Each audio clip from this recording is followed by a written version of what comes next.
Thank you both for coming, said Mr. Lawson, our CEO, as he stood at the head of the table. His smile didn't reach his eyes. We all know what an asset you've been during this difficult transition, he said, looking at me.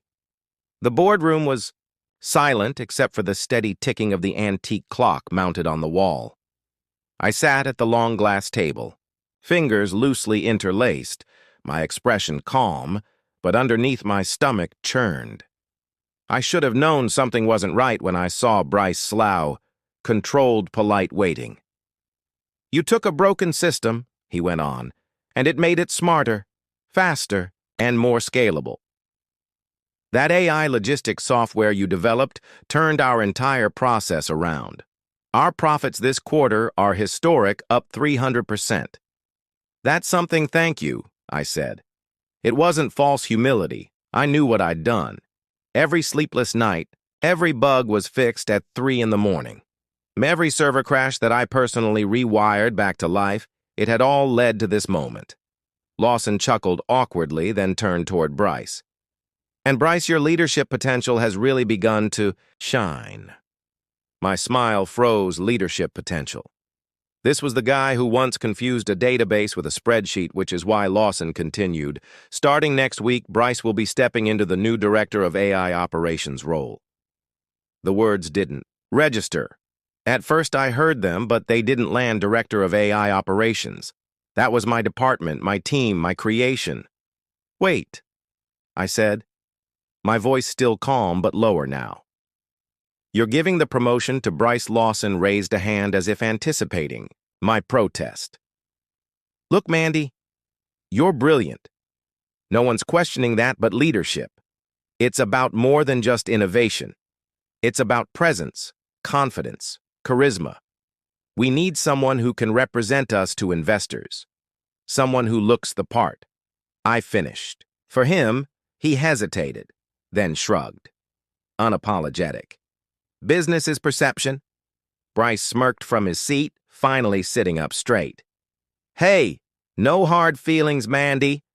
I mean, I'll still need your brain, obviously, but now you can focus on what you do best, tech. That's when it happened. Lawson reached into his blazer pocket, pulled out his wallet, and tossed a crumpled $50 bill onto the table for your effort. He said, consider it a gesture of gratitude.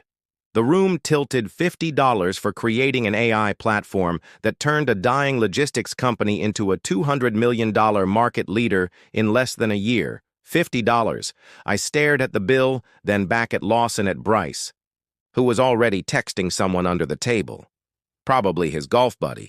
Probably someone else who thought charisma equaled competence. I didn't speak, didn't argue. Instead, I picked up the bill, folded it in half with deliberate care, and slid it into my pocket. Thank you, I said softly. Lawson gave me a confused look. I grinned and said, You're not unhappy. No, I'm just making an excuse. Then I stood, heels clicking on the floor, and walked out without looking back. No door slam, no speech, just silence, because I knew something they didn't. They thought I'd feel humiliated, that I'd shrink into the background and keep working quietly, while Bryce paraded around in a title he didn't earn. But what they didn't realize was this. I never needed their validation, and I never stayed quiet out of weakness. I stayed quiet because I was thinking. And the next morning, that's when everything changed. The next morning, I arrived at work at exactly 7:45 a.m., 15 minutes earlier than usual.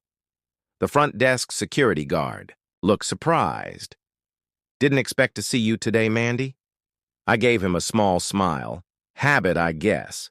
But the truth was, I needed to see it. All of it. One more time. The system I had built, the team. I had trained, the foundation I had laid. Because when something's about to fall, you study the cracks before it crumbles. When I stepped into the elevator, I caught a glimpse of myself in the mirrored panel.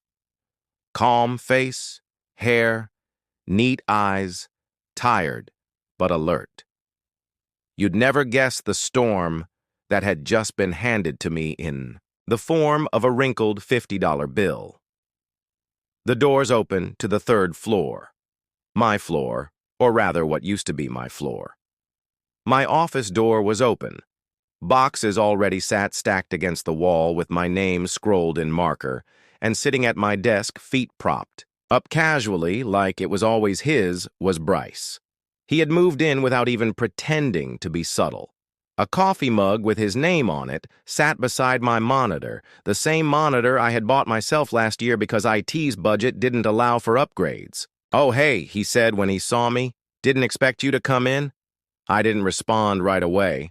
I just walked in slow and steady like I still owned the place, like nothing had changed, and for a moment, I saw a flicker of unease on his face.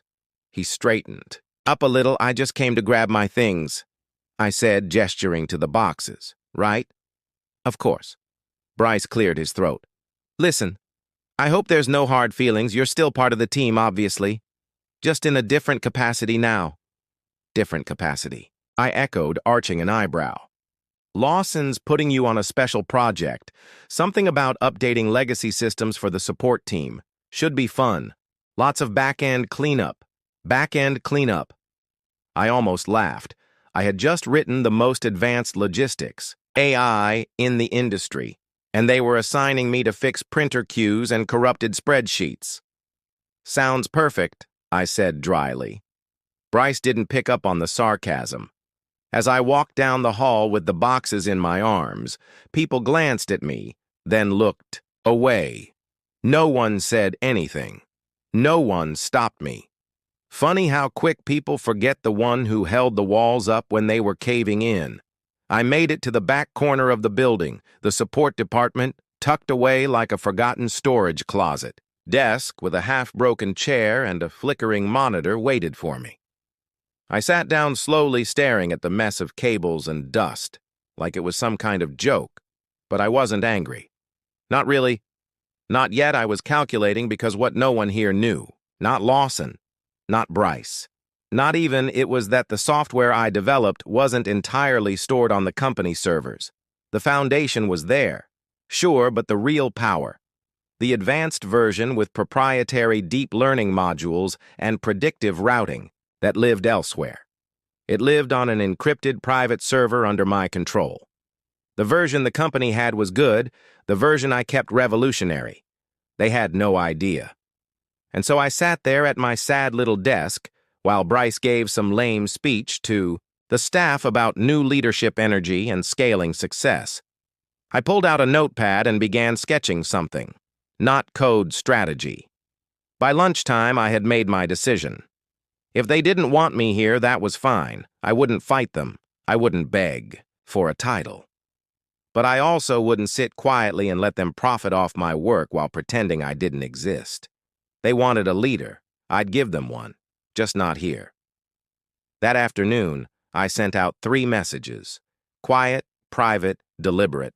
One to Elena, our ex-CMO who had left after her budget was slashed, despite tripling lead conversion. One to Jason, our former infrastructure lead, who had walked when Bryce tried to override a server upgrade and nearly deleted 6 months of analytics data. And one to Priya, the only other engineer who understood my code well enough to recognize its full potential. None of them replied immediately. But I knew they would, because just like me, they had been underestimated, dismissed, overlooked. We weren't victims. We were visionaries misfiled as side characters in someone else's story, but that was about to change. I stared out the office window. The city skyline stretched in the distance. The company I had saved was about to collapse again, and this time I wouldn't be there to catch it, because I wasn't looking back. I was building forward, and when I was done, they'd remember who they passed over for $50 and wish they hadn't. By the end of that week, all 3 had responded. Elena's message came first. "I've been waiting for this call. Tell me where and when, then Jason. If this is about what I think it is, I'm in. No hesitation. And finally, Priya. Still have your prototype. Still think it's the future, let's build." 3 simple replies. 3 doors opened. We met on a Sunday afternoon in a quiet corner booth of an old industrial-style cafe. On the east side of the city, No one wore suits, no laptops were opened. It looked like four friends catching up over overpriced coffee. But what we were building over that scratched wooden table wasn't just conversation, it was a revolution. I still can't believe they passed you over, Elena said, stirring her tea with mechanical precision. You didn't just keep them afloat, Mandy. You made them a powerhouse. Doesn't matter, I replied. They gave me $50 and sent me to fix printers. That was their answer. Jason let out a low whistle. I should have expected it. You know what Bryce told me before I left? That some people are just better at looking like they know what they're doing. Sounds about right, Priya muttered. But we're not here to vent. Are we? No, I said, and pulled out the small leather folder I had brought. Inside was the blueprint. Not just for the software, but for the entire business model. Logistics AI. Yes, but with real-time predictive inventory, autonomous routing integrated, procurement optimization, and carbon impact tracking. All wrapped in a sleek modular interface that made it plug-and-play for any mid-size supply chain. Jason's eyebrows raised. You've been busy? I never stopped working on it. I said I knew they'd try, to own it eventually. That's why the real version never touched their servers. You sure this is legal? Elena asked, cautious but intrigued. I built the foundation long before I ever joined the company. The IP is mine. What they're using is outdated. I didn't sign over the code. I signed over implementation rights for what I gave them. Not this, Priya grinned. Then let's give the world what they never deserved. We didn't have seed money. We didn't have flashy investors or a downtown office, but we had talent drive and a product that could rewrite the industry. We worked in my living room, then later in Elena's garage. We shared a single server rack powered off Jason's old setup. We coded through the night. We ordered food, like we were students. Again, cheap, fast, and frequent. And slowly, something incredible began to take shape. We named it Echelon, a smarter, faster, cleaner logistics. I built for the modern era. The kind of system that didn't just analyze data. It anticipated needs, predicted shortages, rerouted delays, and offered cost-saving alternatives in real time. By the end of the first month, we had a working demo. By the end of the second, we had secured our first client, a mid-sized international warehouse network that had been looking to replace their outdated Caldwell software for months. They didn't even flinch when we named our price. We launched Echelon in week 10, and within 48 hours, their operations were running 25% faster. But it was week 12 that changed everything. A headline dropped on the industry wire: Caldwell Systems faces major client losses after internal software glitches. I recognized the names. 3 of their top clients' companies I had personally onboarded during the AI rebuild were walking away. All 3 were now in talks with us. Bryce apparently had tried to streamline some of the back-end modules. In doing so, he broke the load distribution system, crippling delivery times across multiple routes. They patched it, of course, but it was too late. The industry had seen the cracks I watched from my small desk at Caldwell that morning as panic began to spread. Emails flew back and forth. Department heads got called into meetings. It whispered about someone being fired soon, and I just sat there quietly sipping my coffee, because while they were scrambling to salvage the present, we were already building the future. That night, I walked into our shared workspace where Jason was tweaking the server and Elena was finalizing a pitch deck. I took a deep breath. Next week, we go public. Priya looked up from her laptop. Press release, full brand launch, demo video, everything, bold Jason said, smirking. Necessary? I replied. They need to see what real leadership looks like. They need to remember the name they discarded, and I meant every word, because Caldwell hadn't just betrayed me, they underestimated me, and that would be their last mistake. The day our press release went live, the internet exploded. The headline was, "Bold and unmissable former engineer behind Caldwell's $200 million turnaround launches new AI startup, and it's already disrupting the market." It was the story everyone wanted to read: a betrayal, a comeback, a quiet genius who was handed a $50 bill instead of a promotion and built an empire in return. Within hours, industry blogs, LinkedIn, and tech news sites picked it up. By noon, our inbox was flooded. We've been looking for an upgrade. Let's talk. Is it true? Your system dropped error rates by 87%. We need what you've built. ASAP. At the same time, something strange began happening back at Caldwell. People started looking at me differently. The same colleagues who once looked away when I passed in the hallway were now nodding, smiling even. I could feel the questions behind their eyes. Was it true? Had Mandy really built all that? Was she the reason we survived? And then why was she still in the support department? By 2, he stood at the front of the conference room, noticeably paler, tapping a marker against the whiteboard as if he needed the sound to deflect the mounting tension. So this whole thing with Mandy's startup, he said, trying to smile. It's overblown, a lot of hype. Nothing we can't compete with, he said. Bryce had called an emergency meeting. The room was silent. He continued. We're still the leader in this space. Caldwell has the infrastructure, the legacy systems the brand trust. One little tool isn't going to change that. I sat quietly. In the back of the room, he didn't look at me once, and yet I could feel the weight of every glance that did, because people were starting to connect the dots. They remembered who stayed late, who fixed the bugs, who wrote the roadmap, who rolled out the pilot version of the software that saved this company from bankruptcy. It wasn't Bryce, it was me. That afternoon, Elena scheduled a product demo with one of Caldwell's oldest clients, a major food logistics firm that moved over 300 shipments a week. The CTO called us personally. We heard Mandy's behind this. He said, "She's the reason we stuck around at Caldwell as long as we did, but now we're ready to follow the real talent." I didn't smile, even though I wanted to, because this wasn't about revenge anymore. This was about correcting the record. Bryce tried to do damage control, sent out emails to clients, hosted a transparency webinar where he awkwardly explained their proprietary AI in broad, nonsensical terms. Jason, watching the stream from our workspace, just shook his head. He doesn't even understand the core logic. Of course he doesn't. Priya said. He was too busy smoothing the VCs while we were writing neural pathways from scratch. The next day, 3 more clients left Caldwell. 2 came directly to us. The third said they were exploring options, which meant they were waiting to see if the rumors were true. So we showed them. Elena worked with a videographer to cut together a product reel. Real results. Real. Impact. Real data.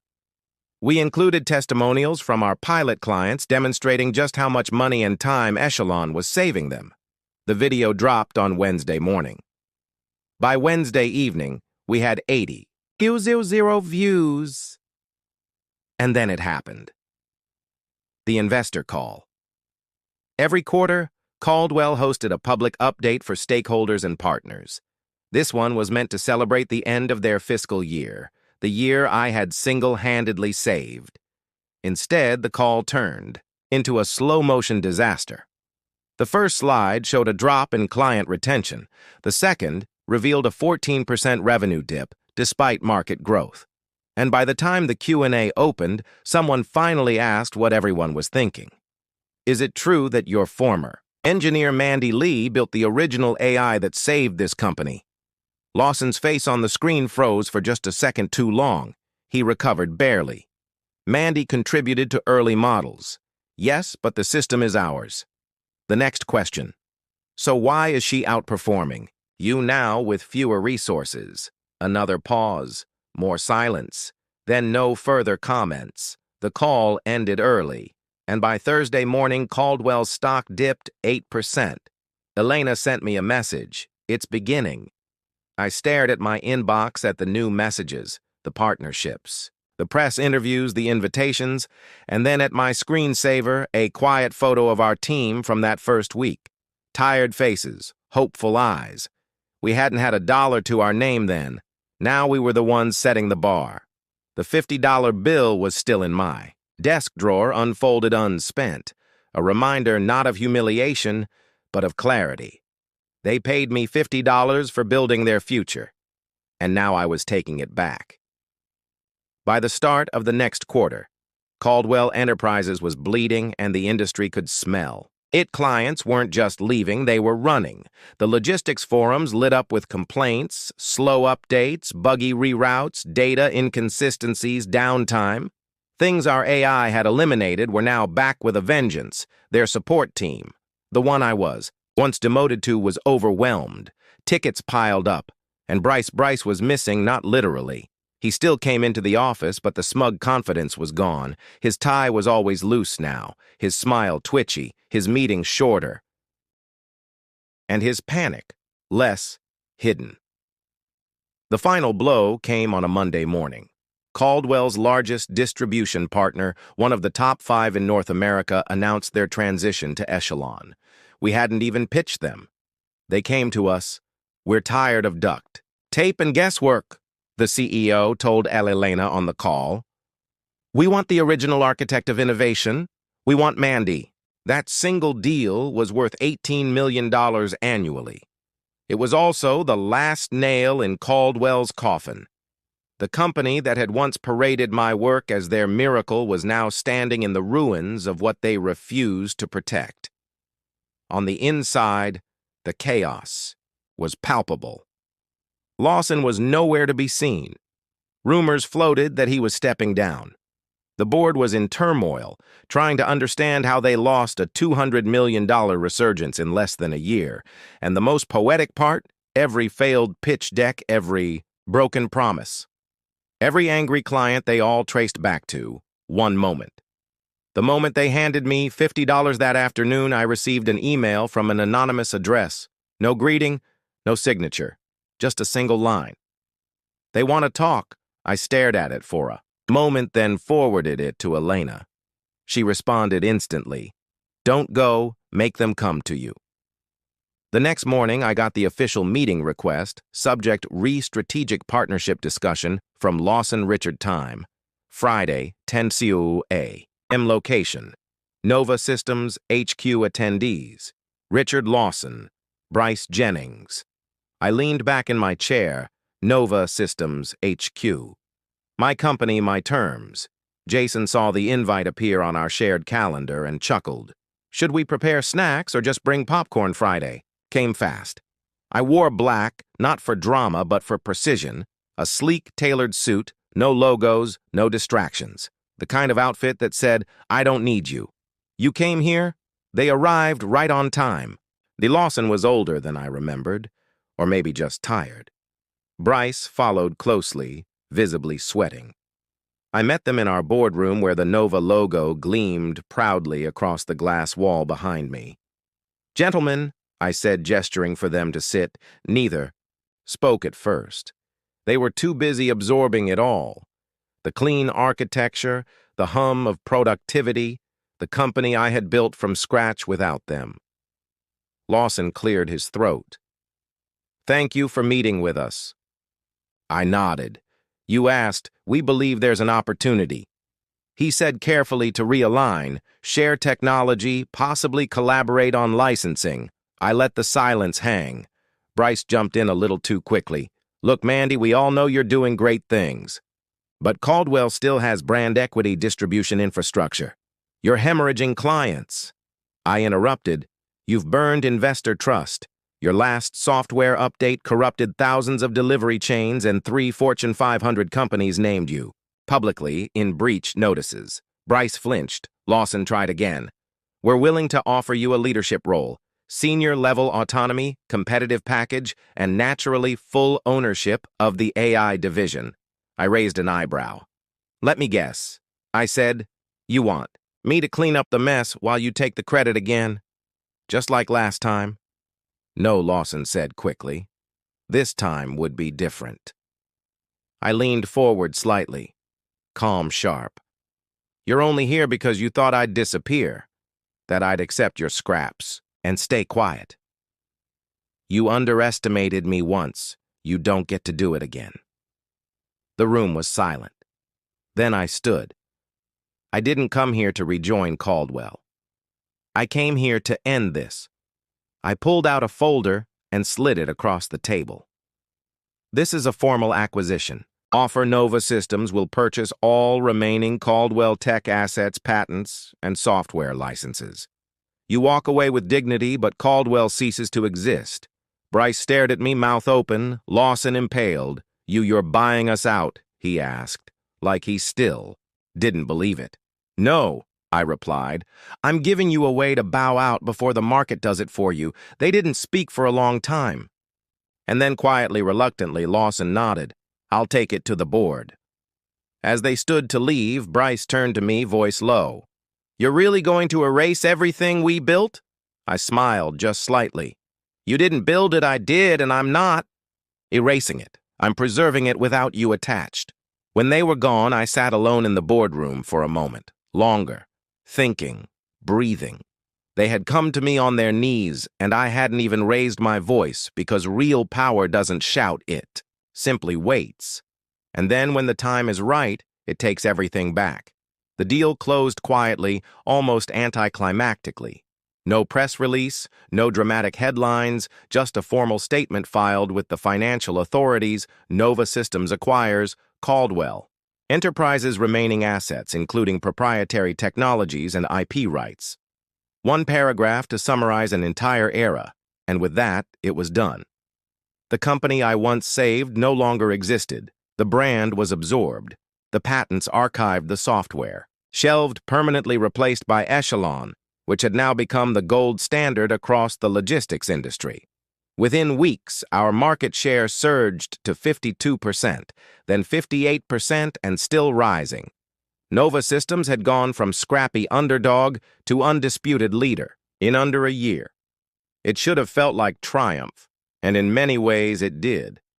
But something strange happened after the ink dried, after Bryce and Lawson signed over every last bit of their pride in a cold conference room too ashamed to meet my eyes. I didn't feel revenge. I felt peace and clarity, because what started as a mission to prove them wrong had transformed into something much more powerful, proving myself right. A few weeks after the acquisition, I was working late at the office reviewing a new integration proposal from a European supply chain partner. The floor was quiet, save for the hum of machines and the faint clink of a cleaning crew's cart in the distance. Then my assistant buzzed in. "Mandy, you have a visitor, says it's urgent." I blinked. A pause. He said, "It's your father." I felt my chest tighten slightly. I hadn't spoken to him in almost 2 years. Not since I chose to pursue a path he called unstable and naive. He was the one who told me that engineers should stay in their lane, and that business belonged to men who could handle pressure. Apparently, he had heard the news. I stepped out into the hallway, and there he was, same posture, same gray suit, but the years had softened his edges, or maybe the world had. He looked at me as if seeing me for the first time. "Hi, Mandy," he said quietly. "Dad." A long pause. I heard about what happened with Caldwell, with everything. I nodded. Once it's done now. He looked down, then back at me. "You always had more fight in you than I gave you credit for. I should have known your mother did." His voice caught slightly at the mention of her. It made something twist in my chest. She'd passed a few months before the company collapsed. Never got to see what I built.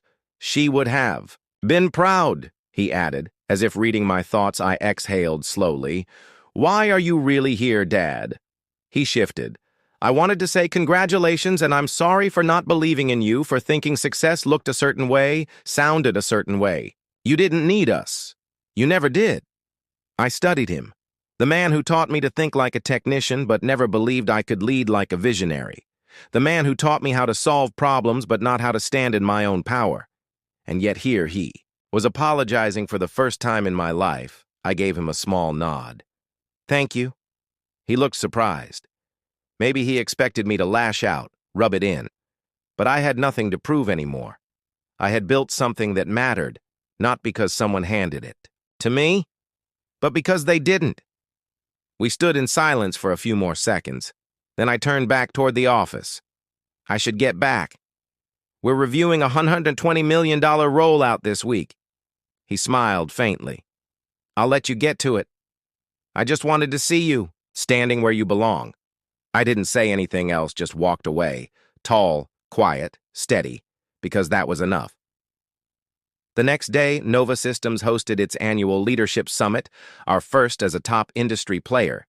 CEOs, CTOs, innovators from around the world filled the grand hall.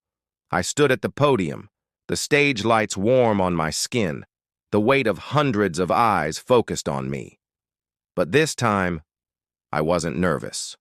I wasn't trying to win anyone's approval. I was here because I had earned it. As I wrapped up my keynote, I paused before the final slide. There's something I want to leave you with, I said. When people underestimate you, let them, when they hand you $50 and call it thanks, take it not as a reward, but as a receipt. As I stepped off the stage, I felt something shift inside of me. This wasn't the end. It wasn't even the climax. It was just the beginning of a legacy built not out of revenge, but out of the resolve of a woman who took $50 and turned it into an empire. I smiled as I laughed and applauded because when the world tells you that you're only worth what they decide, prove them wrong, build something they can't ignore.